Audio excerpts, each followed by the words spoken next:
It's good to be here tonight, and this is going to be different tonight than we did this morning because this is going to be like a Bible study class for you on Sunday morning. The session that we're going to do tonight is called "The Lord is My Shepherd," but who's going to help me raise these kids? Any of you feel like that? And I did this for my own. I teach a single parent class on Sunday morning at my church. It took us 3 weeks to get through this session. We had so much discussion, so I don't think we'll be here 3 weeks, but I'm just giving you a warning.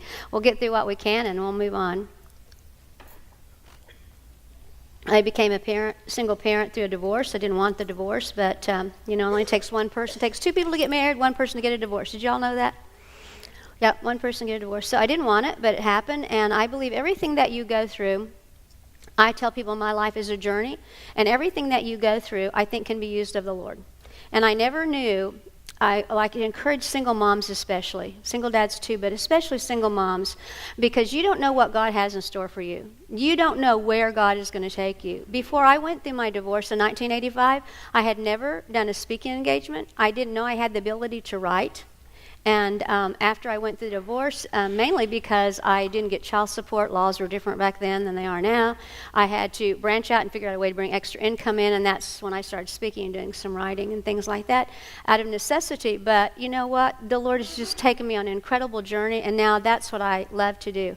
I love to go out and speak to single moms and single dads. And if you're sitting at a table by yourself, move in. I don't want anybody to be alone tonight, so move in if you want to. If you feel comfortable where you are, that's fine too. And I know single parents are exhausted. I was exhausted for years. So here's the deal, okay? If you're sleepy, you're not going to hear anything I'm saying anyway. If you're tired, you just close those little eyes and take a short nap. It'll be okay. Put your head down if you need to do that. It's fine. Just don't snore. Don't be real loud. Don't be doing any talking in your sleep. Just rest a few minutes. I'm telling you, I do not mind if you do that because I know single parents are exhausted. I walked that role for years. And after my children were grown, I remarried. My husband died of cancer, so I've been a divorcee. I've been a widow. After that, I took in my 15-year-old great-nephew who was in lots of trouble, had robbed some houses, was into drugs, and was facing a juvenile detention center or coming to live with his great old Aunt Linda, who he thought was going to be a pushover. He chose to come live with me, turned his life around. In 6 months, his mother revoked the guardianship and pulled him back. But he's 27 now. He's doing fine. I'll include that story later. So I've had a lot of experiences in working with children, and I love working with children and single parents. So tonight we're going to do "The Lord is My Shepherd," but who's going to help me raise these kids? So if you'll look at do all of you have a handout in your packet? You should have a handout that looks something like this. Do you have that? You might want to get your pens and pencils out. Now, what they didn't tell you is this is an interactive class, all right? I don't do all the talking. Do you know what interactive means? What? Right. We're going to talk back and forth. Exactly. And if I don't get any answers, you know what I do? I just get up and I'll come and I'll walk to you. Okay? If you're asleep, I'll just pass you by. But if you're not, then we'll discuss. So this is kind of a room that reverberates sound, so when I ask a question, you might have to shout out the answer, and we'll move forward. I'm open to questions. If you have questions, you raise your hand. What I will not do is I cannot address each individual situation. Like my child was toilet trained and now he's not toilet trained, what do I do? Because I don't know your situations and because we're in a public environment, I'll be glad to answer general questions that'll help other people. Does that make sense to you? And then afterwards we can talk. I coach a lot of single parents all over the world by Facebook, and mostly by Facebook. So you can look me up on Facebook, Linda Ranson Jacobs. I have 2 Facebook pages actually, and I work with single parents. I'll be up at night working, and it'll be 11 o'clock, and I'll get a message from, Miss Linda, I'm so-and-so, and this is what's happening with my child, and blah, blah, blah. I have one single mom I work with a lot in North Carolina. I have a couple of single moms in South Africa. Can you believe that? South Africa. I said I was going to be a missionary, and I actually am a missionary to South Africa now. Who knew? But they have DivorceCare for kids over there, and they have DivorceCare and single and parenting, and so they reach out, and I don't charge anything, but I can't give you a lot of attention, but if it's just a simple question, I can send you to resources and help you in areas like that. So that's where I come from. All right. Everybody settled in? Feeling good? Okay. Ready?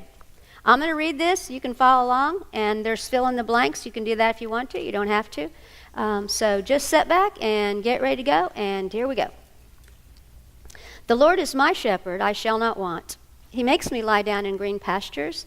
He leads me beside quiet waters. He restores my soul. He guides me in paths of righteousness for his name's sake. Even though I walk through the valley of the shadow of death, I will fear no evil, for you are with me. Your rod and your staff, they comfort me. You prepare a table before me in the presence of mine enemies. You anoint my head with oil. My cup overflows. Surely goodness and love will follow me all the days of my life, and I will dwell in the house of the Lord forever. As a single parent, this scripture can be a calming force in your life. You've worked all day long, you come home, everything's falling apart, you feel hectic. Think of this scripture. Okay, this is the interactive time now, all right? What goes through your mind when you think about lying in the peace of lying in green pastures? What goes through your mind? And do we have a microphone we can pass around if people can't hear? No? Okay, just shout it out. What goes through your mind when you think of lying in green pastures? Relaxed, what? Lying down and looking up at blue skies and white clouds. Okay, somebody over here? Okay, somebody in this section? What? Right. Anybody else? I work with a single mom who just got a Habitat for Humanity house. We're so excited. We all went and worked for her to get her hours in. And when I asked this question to her, she said, because she'd lived with her mom with 2 toddlers, now she's in her own house, she goes, it just means walking into my own house. And we were very, very happy for her. What do you think when you hear the comfort of God being over us, in charge of us? What do you think about that? Do you feel like God's over you or in charge of you? Maybe sometimes. I mean, there were times, I'm going to be very transparent. There were times that I didn't allow God to be over me. I made a lot of mistakes. I was angry, frustrated. I got jealous because other people had money and I didn't have money. You know, all those things that we all go through. Verse 23, verse 4. Even though I walk through the valley of the shadow of death, I will fear no evil, for thou art with me. Thy rod and thy staff, they comfort me. If you don't know a lot about the shepherd and sheep, I'm just going to give you a little hint. Sheep are very dumb animals. And the shepherd, it's 2 analogies here. We have the shepherd over the sheep. But what we're really talking about is God over us. Now, you guys that are single parents, if you're a single parent, raise your hand. I just want to know all the single parents in the room. Or you have been a single parent, raise your hand. Okay, covers most of us. All right. You are the shepherd of your children. Not that your children are dumb like the sheep, but you're the shepherd of your children. So when a shepherd had the rod and the staff that it talks about in the scripture, see, the rod was used to fight off the wild beast. So when a wild beast came up, the shepherd would go out and whack it, and he could fight it off. The rod also was to help the sheep when they're going along a high rocky cliff, because like the sheep are done, and they would just fall off. So what the shepherd would do, he was actually tap the sides like this. So what was he doing? He was keeping the sheep on the right pathway.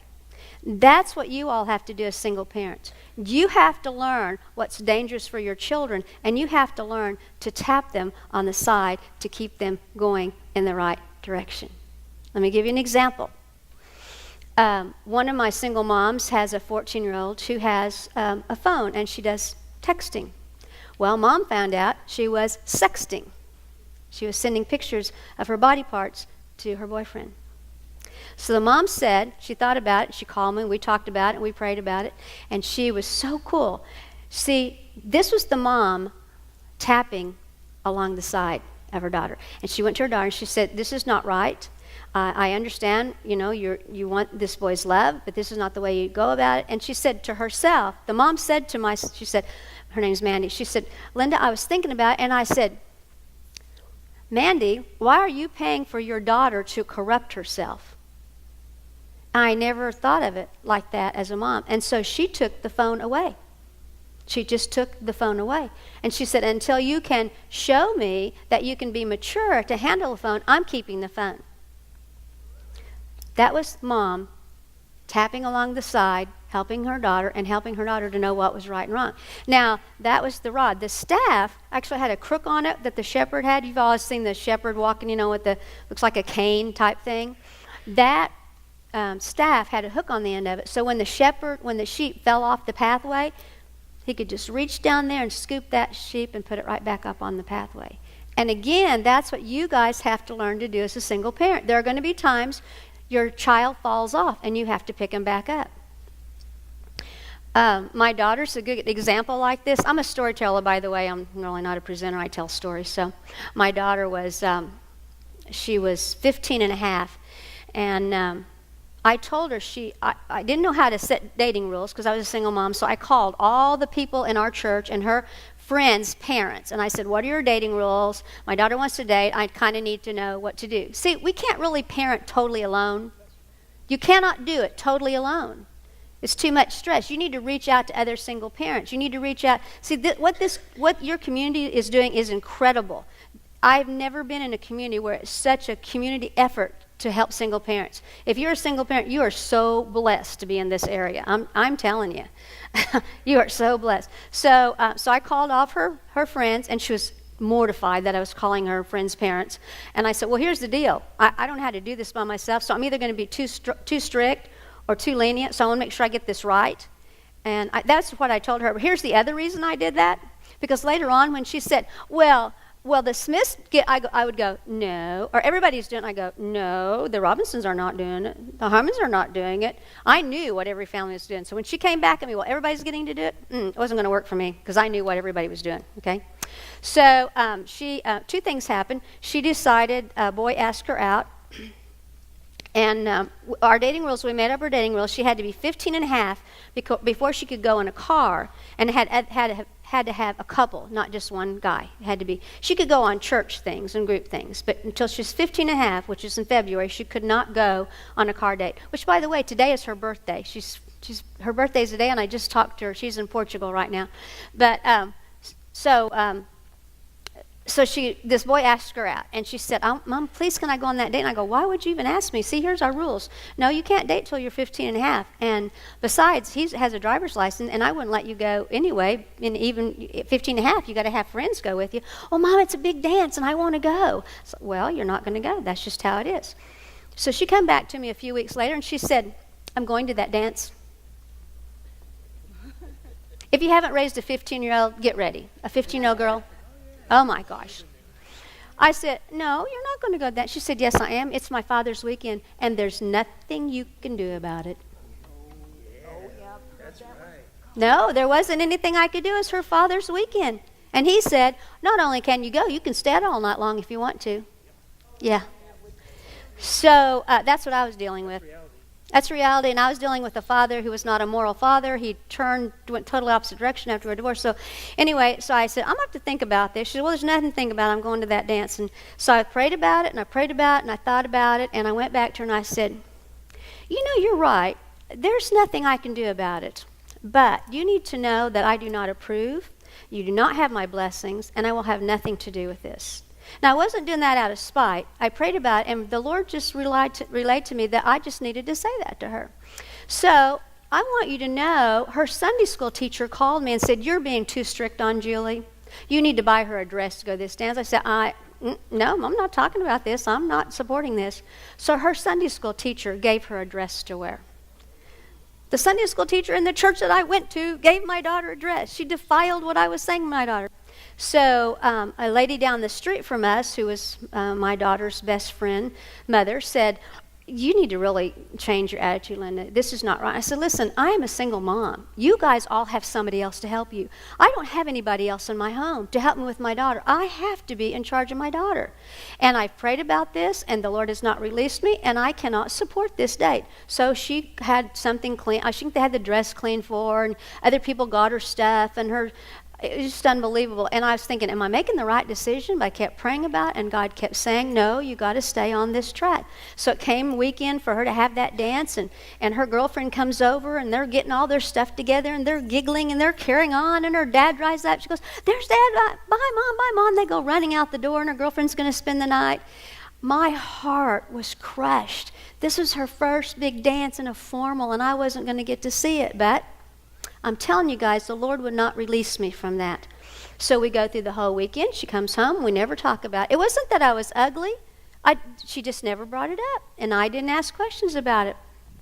I want you guys to know, years later, when she had a baby, we were sitting at her house late one night when the baby was just a newborn, and we were just staying up talking, and she said to me, "Mom, you want to know what the most miserable night in my life has been?" I thought she would say when her dad walked out or, whatever. She said, "It was that night that I went on that date, and I knew you didn't want me to go. And I knew that I had robbed you of seeing me go to my first formal. And it really weighed heavily on my mind. And I didn't even have a good time that night." See, that's why God did not let me release her from that. And she said, "Didn't you know that the guy never asked me out again? I was so miserable, I had made him have a bad time too." So pray about these things whenever you're working. You are your children's shepherd. You are the only one that can guide your children and keep them on the right pathway, no matter what age they are. But I'm telling you, when they become teenage girls, that's even worse. You just got to stay with the Lord. So I'll tell you another story later about that. So be your children's shepherd. Guide them. Be the one that keeps them going down the right path. Be the one that scoops them up off of the ground and pulls them back up onto the pathway. Have you ever wondered if you're too lenient?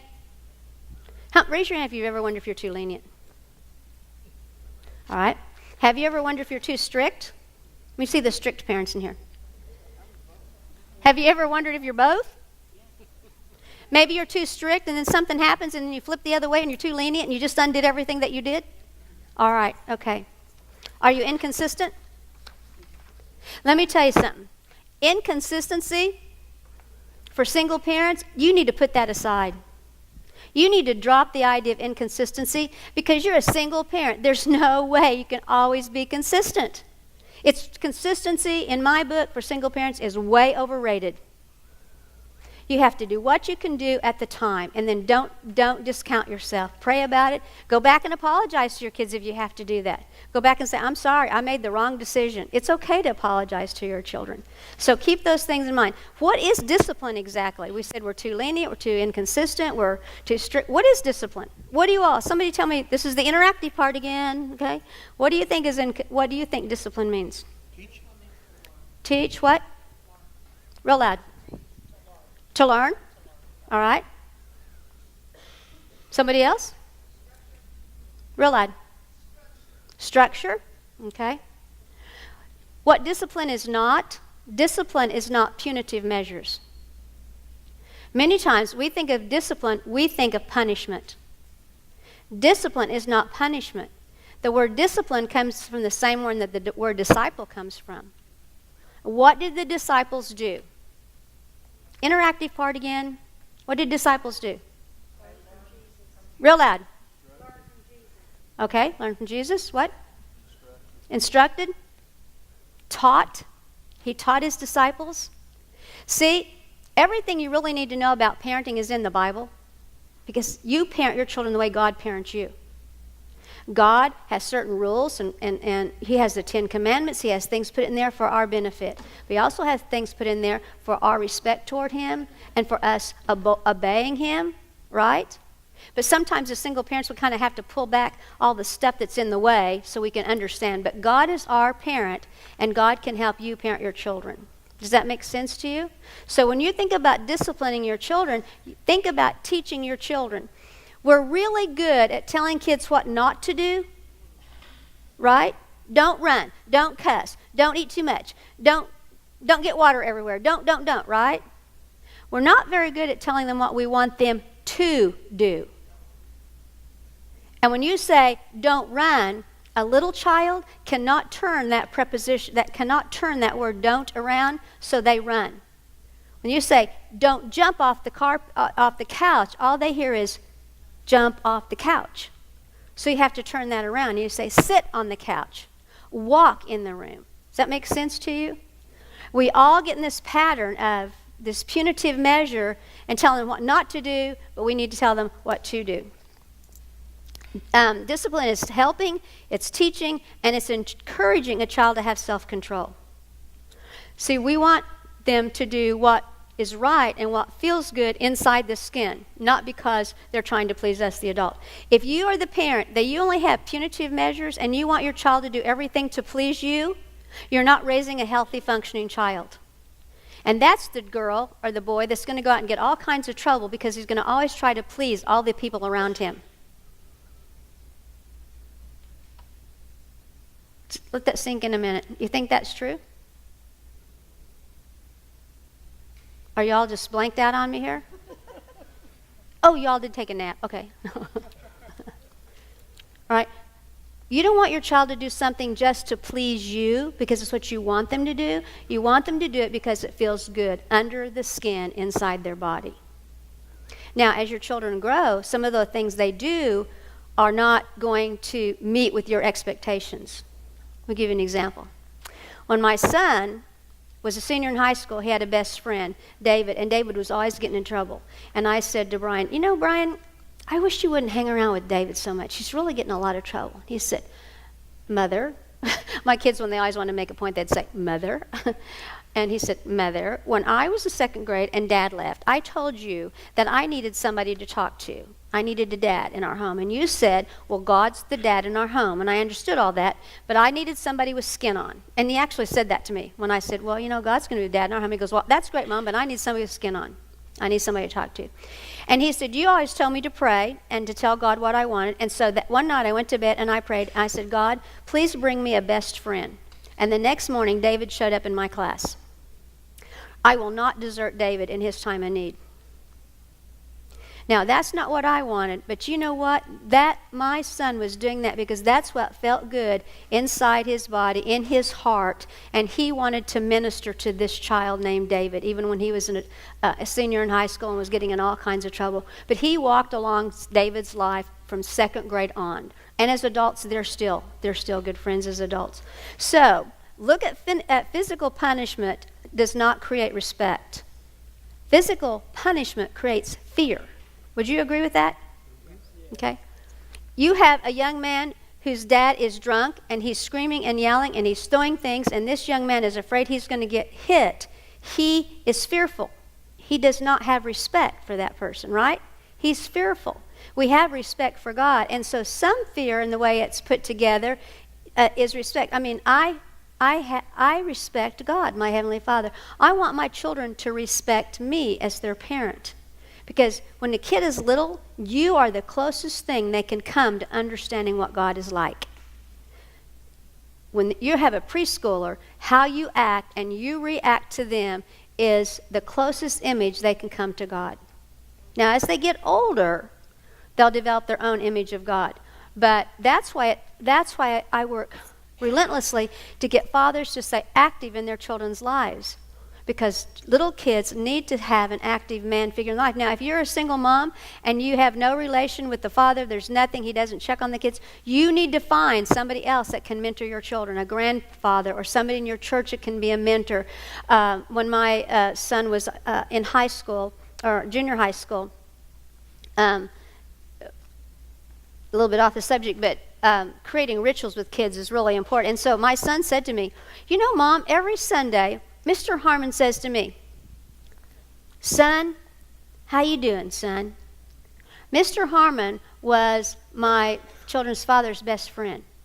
So that became very important to my son for Mr. Harmon to talk to him every Sunday. He depended on Mr. Harmon saying, son, how you doing, son?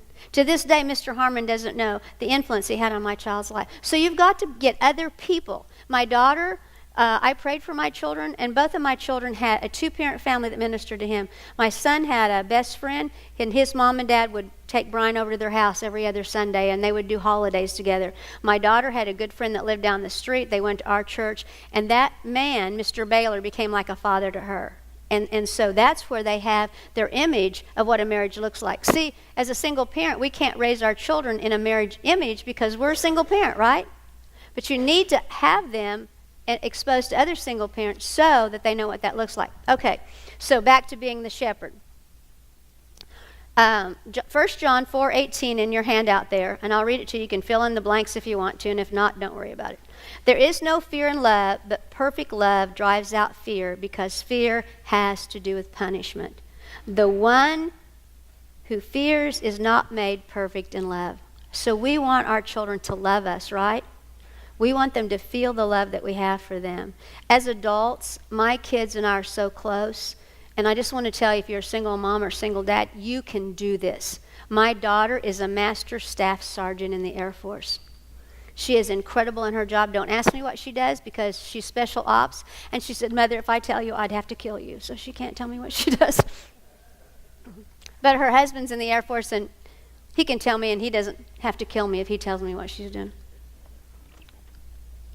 My son is a doctor. I feel like those Jewish moms who say, my son is a doctor. My son is a doctor. He's an anesthesiologist. He worked his way through college, high school. So we didn't have any money in high school. My kids had to work and support us. I mean, they had to put money to support us, food and everything like that. And so he worked his way through college. He's a doctor. I'm very proud of both of my children. So you can do this. I had my doubts when daughter was 15, but you can do this because you can be your children's shepherd. Okay, how well do you know your child? How many of you have one child? Let's do it. How many of you have 5 children? How many have 4? 3? 2? 1. A few of you have 1. How do you deal with blended families? Pardon me? How do you deal with blended families? You smash them. No. So how you deal with blended families? Just whack them across the head. That's a subject for another day. How do you count blended families? Oh, I see what you're saying. Well, Children or are they not? oh, yeah, but we're talking about when you were a single parent. How many kids did you have? Or if you were blended family again. Blended family is a whole other subject. You need to get your child healed before you put them in a blended family. And it takes a child approximately 10 years to heal from a divorce. Did you know that? 10 years to heal from a divorce. But most blended families are formed within 2 to 2.5 years after divorce. So you need to let your children heal. And when I went through my divorce, there was 2 attitudes in the 80s. You had to get married right away because you were not competent to be a parent alone. A woman just could not parent alone. That was one image. The other one was you can never marry because you'll always be committing adultery every time you have sex. That was the only 2 options. They were both wrong. Okay? Those options were both wrong. So, but I would encourage you to try and raise your children and parent. Don't think about dating. Think about your children first. And then after your children get healed a little bit, then you can start dating. I once had a mom in one of my classes who had 12 children, and she was a single mom. And she said, I figured out from the time my child was born until my last one graduates from high school, I think she figured out she'd be like 40-something. She said, that's only half of my life. I still have a whole nother half a life to live. But it seems like when you're in the throes of that parenting alone and you're 28 or 29 or 30, you're just panicked and you think this is the end of your life, God will give you more time. Parent your children now. It'll be much easier when they're teenagers. It'll be much easier when they become adults if you parent them now and you build a relationship with them now. My kids and I are really close. My daughter's in Portugal now. We just talked on the phone a few minutes ago. My son's in Texas. I know I can call on them for anything, and they're going to be there walking beside me. Okay, do you know your child? How well do you know your child? Where's a single parent? How well do you know your child? It took me a while after his mother died to really get to know him.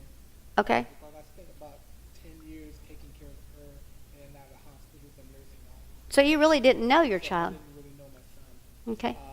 And now I've got to know him well, but still yet there's a ways to go. How about some of you? How well do you know your children? Do you think you know your children? She's an alien. Hmm? She's 12. She's an alien. She's an alien. Changes too quickly. Didn't you know when they're 12, this spaceship enters the Earth? And I'm telling her she does not have to turn into an alien. they do. When they're a teenager, they disappear. That alien takes their body, and She's in that flying in and out mode, so I never know what I'm going to get. she's a tween. Yeah. Yeah, okay. What about you? How well do you know your kids? My daughter's 22. She just turned 22, and you never know from one minute to the next what she's going to do or what she's going to say. I mean, you think you know them, but Okay. it's up and surprise you. This next week or next few days when you have your quiet time with the Lord, if you don't have a quiet time with the Lord, I'd strongly encourage that. Read the whole 139th Psalm and put your child's name in that Psalm. Like, oh Lord, you have searched Natalie and you know her. because God knows your child. And this is what Psalms 139 says. O Lord, you have searched me, and you know me. You know when I rise, and you know when I sit. You perceive my thoughts from afar. You discern my going out and my lying down. You're familiar with me in all my ways. Before a word is even on my tongue, you know it completely, O Lord. For you have created me in my innermost. You created my innermost being. You knit me together in my mother's womb. That's how well God knows you. How well do you know your children? Do you know when your children rise and when you sit? Like she says, a teen. If you share your children with another parent, you don't know them that well. They have a life opposite of what you're doing. And if you are parenting, co-parenting, or you have another parent, a lot of times somebody will go through a divorce and they change their whole moral structure, their whole being. You're like, who is this person that I was married to? They become another person. Not always, but sometimes. So think about this. In order for your child to say hello to you, they have to say goodbye to their other parent. That's monumental. We don't give our kids enough credit for what they're going through. These kids are stressed to the max. They're stressed out. My sister divorced. I don't know how her children even survived because they had joint custody, and they didn't spend 1 week with dad and 1 week with mom. They were with, I can't even remember the schedule, but they were with mom like Thursday, Friday, Saturday, Sunday 1 week, and then with dad Monday, Tuesday, Wednesday, Thursday, Friday the next week, then with mom Saturday, Sunday, then with dad. I said to my nephew, he's now an adult, I said, how did you even keep things straight? And he goes, I didn't. I lived out of my suitcase. From the time I was 12 years old, I never unpacked my suitcase. And when I was going to college, I told my sister, for the first time, I'm going to get to unpack. Because I'd go home and one of the steps would say, go put your stuff in your room. I'd go to my room. I'd throw my suitcase on the floor.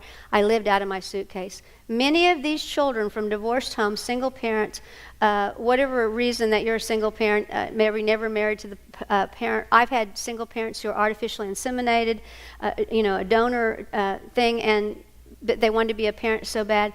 But see, these children are like the children in the wilderness. These children are the children that left Egypt through the Exodus, and they don't even know where they're going to lay their head at nighttime. That's how many of your children feel. So we can help these children. We can develop rituals and help these children, but get to know your child. The only way you can get to know your child is to sit down and talk to them. If you've got toddlers, start talking when they're little. Because if you start talking when they're little, they'll talk to you when they're older. Does that make sense? Even though that is going to kill my daughter a few times, like ring her head. Y'all know what it is to wring a chicken's neck. Okay, you grew up on a farm. There are many times I wanted to wring my daughter's neck like that. But okay, I didn't. God give me patience. So how well do you know your child? Get to know them to the very nth of their being. Do you know your child's learning style? Do you know what they're learning? Do you know what your learning style is? There's a visual, auditory, and kinetic. The visual learner is a person who learns by seeing things, seeing dramas, and they take in information. An auditory learner is one that can just sit there and hear everything you say, and it goes in. See, when I go to a church service, I have to write everything down because I'm a visual learner. If I don't write it down, I sit there and go to sleep. I mean, I just would sleep through the whole church service. That, and I have a low thyroid, so I would just like go into space. So I write everything down. But other people can just, Sonia, maybe she's the one I can just tell her what I need her to do and she'll do it. She doesn't have to write down. So know what your children are. My son was a visual learner. My daughter was an auditory learner. And for some reason, when they became teenagers, there was a period there where they all came in my bathroom to get ready in the morning. I don't know why that happened, but they were just in there every morning, interrupting my time, getting ready. So one morning, I'm standing here, Brian's standing here, and Julia's standing here. Now, Brian is a visual learner, okay? That means he has to see things. So I had this spray bottle with water in it, and we would spray her hair, like that.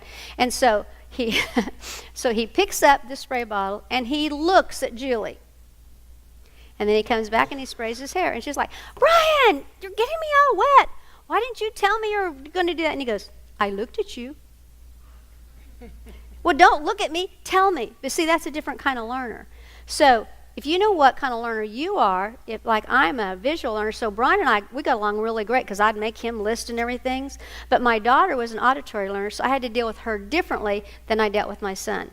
That will take a lot of frustration out of your life if you just know what kind of learner they are. And a kinesthetic learner is a hands-on learner. They need lists. They need to touch things.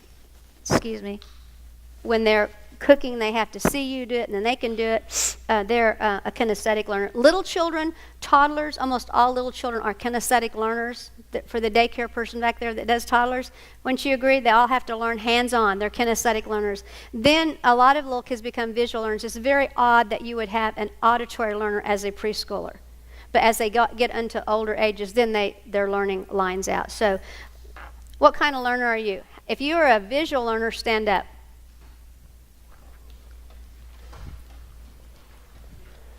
All right. Sit down. If you're an auditory learner, stand up. All right. Sit down. If you're a kinesthetic learner, stand up. Okay. If you don't know what kind of learner you are, stand up. If you're not a learner, don't stand up. Okay. What I want everybody to do now is I want everybody to stand. And I want you to move to a different table with somebody you don't know. Move to a different table. Just very quickly.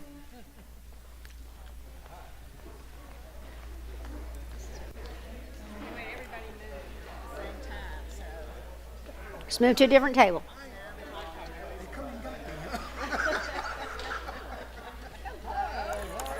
Sit down. Sit down at this new table.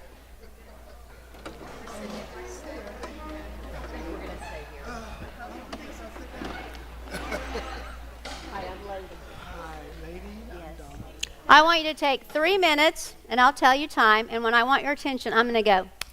If you heard that, if you hear the sound of my voice, clap twice, okay? That's how I'm going to get your attention. So what I want you to do at your table, I want you to play the game just like me. And here's how it plays. So I'm at this table, and I'll say, this has to be all about your parenting style, all right? I'll say, my son always eats all the snacks in my home. And if you have a child like that, you stand up and you say, just like me. That didn't work. Okay. I love Diet Dr. Pepper, and my children drink it. Wow, I'm unique. Nobody's like me. I love watching TV shows.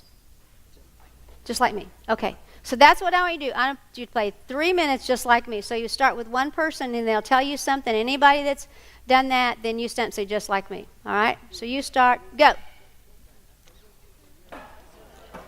I told my children good night every night before going to bed. Tell the whole table. Just like me. I tell my children good night before I went to bed. Stand up. Be sure you say stand up when you say just like me. It's your turn, right?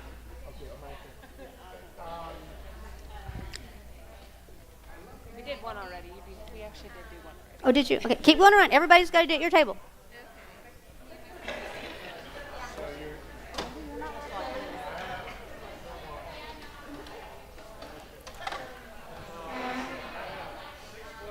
They're not standing up. I don't think they understand. They're visual learners, not auditory learners.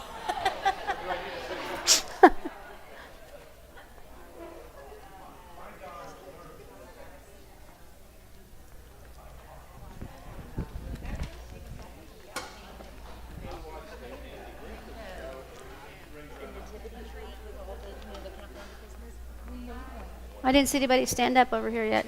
We're working on it. Okay, okay. I don't find that it's easy to reveal how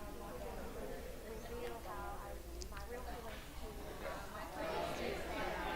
Right, I'll go with another one. Both of my kids are pretty good eaters, and this there's pressure from another kid.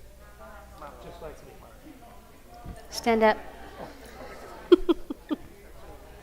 And then can he sit down No, I was just making him stand up when he said just like me. They need to stand up when they say just like me.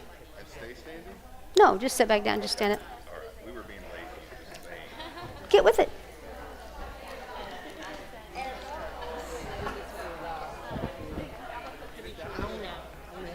They're 9 and 12. He leaves the mess. I don't even bother with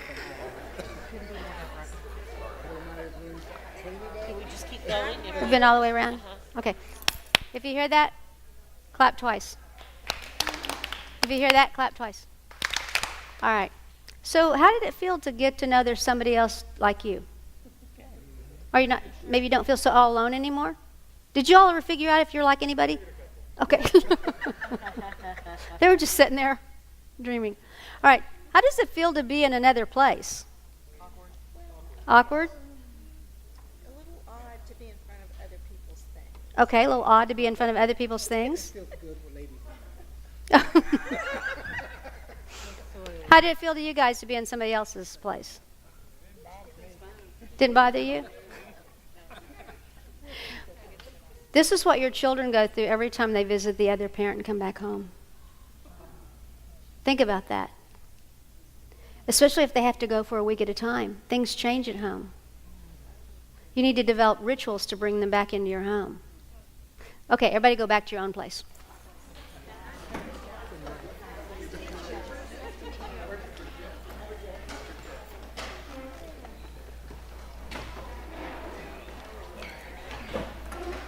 Use this back in the 90s. I could have used this back in the 90s. That's when I went through my stuff. What she's pointing out that really speaks to me is that single parents live in a world of contradictions. Whether it's either the school or the other parent or somebody that contradicts what she's All right. Somebody just said I could have used this back in the 90s. Right. I could have used this too. So, the main thing is get yourself into a church, into some type of group where you're not alone. But I also know that a lot of churches don't accept single parents. And that's why I'm so adamant about working with churches and single parents. I just think it's so important. I was a single mom for years, and then I remarried, and my husband died, so I was a divorcee. Being a divorced person is more legally legitimate than being a single parent, a divorcee. Isn't that incredible? I was still the same person. And actually, I had a church in Oklahoma asked me to come they did a 10 great nights for parents, and they said, why don't you come and do 10 great days for single parents, and you can do single parent training. And I said, that's a great idea. So I went in, and we had some good things going, and then I was out of town doing some training, and I get a call from this pastor that had me doing that, and he left me a message, and he said, you told me you're a widow, and now I find out you're divorced. I want to talk to you. So I called him back, and he said, you're divorced? I said, yes, I am divorced, but I'm a widow too. He said, well, how could... I said, well, I remarried. My husband died. And my latest experience is I'm a widow. He said, well, you should have told me you're divorced. I said, I gave you all my history. You could have read it. He said, well, we cannot have you doing this class because you're divorced. So they had to drop the whole class. But I'm still the same person. So I'm just adamant about helping churches realize what single parents need. We're still Christians. We still love the Lord. So think about that when you're talking to your churches. Okay, back to our lesson. I did that because some of you are going to sleep, and I wanted you to move around. So, all right. All right. How do I do this parenting alone? Well, 2 Chronicles 1:10 says, give me wisdom, you can fill in the blanks, and knowledge that I may lead this people. Your people are your children. It's as simple as that. You are the leader of your children. Even though you don't feel like it sometimes, you are their leader. So how do you do this parenting thing? Well, there's a couple of techniques I want to teach you. One is called step-back parenting. I want everybody to stand up. You don't have to move. You can stay this time.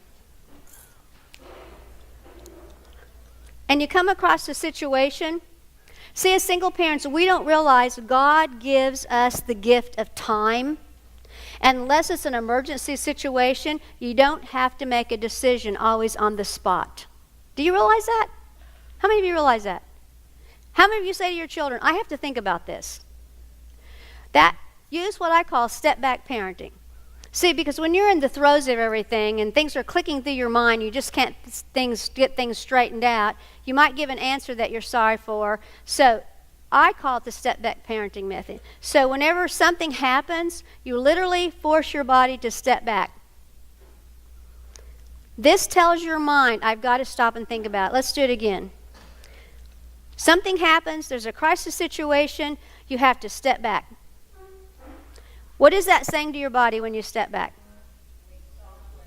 Right, take a moment. I worked with one dad, and he goes, well, my teenage son stole my car last night, went out, got drunk, and wound up in jail. I'm going to have to step back for a whole mile. Do what you got to do, man, but don't react. The whole issue, sit back down. The whole issue is don't react. Take the time that God has given you and say, I'll have to think about that. I taught my children, and then when my great-nephew came to live with me, you always ask me something 24 hours in advance or automatically expect it to be a no. That's just as simple as it is. And write out these things and post them on your refrigerator if you have to do that. But if you don't ask me 24 in advance, the answer is going to be an automatic no, period. So when my great-nephew came to live with me, now he's my people, all right? I'm his shepherd. I'm shepherding him. He's my people that I'm taking care of. It was just him and I. My kids were grown. So when he came to live with me, I said, now, Chris, if you want to live here, here's my rules. And I had them all written out. And I told him, if you want to go spend the night with somebody, you have to ask me 24 hours in advance. If you want to do something, you have to ask 24 hours in advance. So one night I came home. And then the other opposite was I would do that for him. If I was going to be somewhere or run late, I would let him know. See, it's a two-way street. We've developed some respect here. So one night I came home, and he said, oh, Aunt Linda, can I go to the Salvation Army lock-in tonight? And I go, gee, I don't think so. Oh, please. I said, Chris, you know the rule. You have to ask me 24 hours in advance. He goes, but I just found out about it. And I go, but too bad, you can't go. He said, well, why do you have to know? I said, well, see, I would call the Salvation Army. I would check in with them, and I know the director down there. And he said, do you know Miss Janice? I said, yes, I know everybody in this community. You can't get away from me. I know everybody. I always tell my kids that. I know everybody. And just a side note there. I always tell my kids that they were growing up. And so my daughter's stationed in England, and we went over there for Thanksgiving. And so the Wednesday night before, we went to this basilica where the Air Force had this chaplain, and they had this big service. And I looked up there and I go, oh, I know that chaplain. I said to I remarried to my husband, hey, that's so-and-so. And he goes, yeah, it is. So I go walking up on the stage, hey, how you doing? And I came back and said, I told you I know somebody everywhere. I know, even in England, I know somebody everywhere. My mother goes, you cannot get away from, my daughter goes, you cannot get away from my mother. So anyway, Chris said, he said, well, I want to go. And I go, well, it's just not possible. You should have asked me 24 hours in advance, because I would have called Miss Janice to find out what was going on, what time the doors were going to be locked, and when it was going to be unlocked. See, Chris, I'm your safekeeper. I have to keep you safe. That's my job, to keep you safe. And part of my job in keeping you safe is finding out what's going to go on. So you can't go. And then the funny part was, the next morning he got up, and every time I'd go to say something, he'd turn his head. And I go, oh, the silent treatment. I love the silent treatment. He goes, you don't get it. I'm trying to upset you by giving you the silent treatment. I go, you don't get it. I love the silent treatment. So you got to have some humor in your life, guys. You just got to have humor. So we go along a little while later, and he said, early in the week, he said, Aunt Linda, some of us want to go skating Friday night. And so if Jimmy's dad takes us, will you pick us up? I go, oh, I don't know, Chris. Let me think about that. So the next day, he said, please. And I said, well, I think I can do that if you'll be out there by 11 o'clock. But it doesn't end until midnight. I go, okay, well, if you want to pick you up, it's 11 o'clock. That's my deal. So we get there Friday night, we get home, and we're going to go pick everything. He goes, well, what if we're not out there at 11 o'clock? I go, oh, it's no problem for me. And he goes, it's not, we can stay there. So I didn't say that. I just said it's no problem for me, because you know what's going to happen. I'm going to drive up. Well, first of all, after you guys leave, I'm going to take a hot bath, and I'm going to put on my PJs. And you know that ratty robe I have? I'm going to put it on. And you know those house shoes you don't like that are all worn out? He goes, yeah. I said, I'm going to put those on. I'm just really going to relax. I'm going to take all my makeup off, and I'm going to have some popcorn, and I'm just going to really relax tonight. So come 11 o'clock, I'm going to come get you. If you're not out there, I will open the car, and I'll come padding into the skating rink.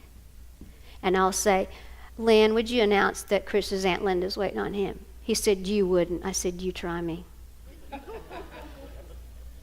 He said, do you know Lynn? I said, I told you I know everybody. So I drove up at 11 o'clock. He said, we were out here at 10 till to make sure we made it. So find some humor in your life. Set some goals. Set some boundaries. Set some rules, whatever you want to call it. But let the children know what you're doing. Remember setback parenting. And then use positive motivation when you work with your children.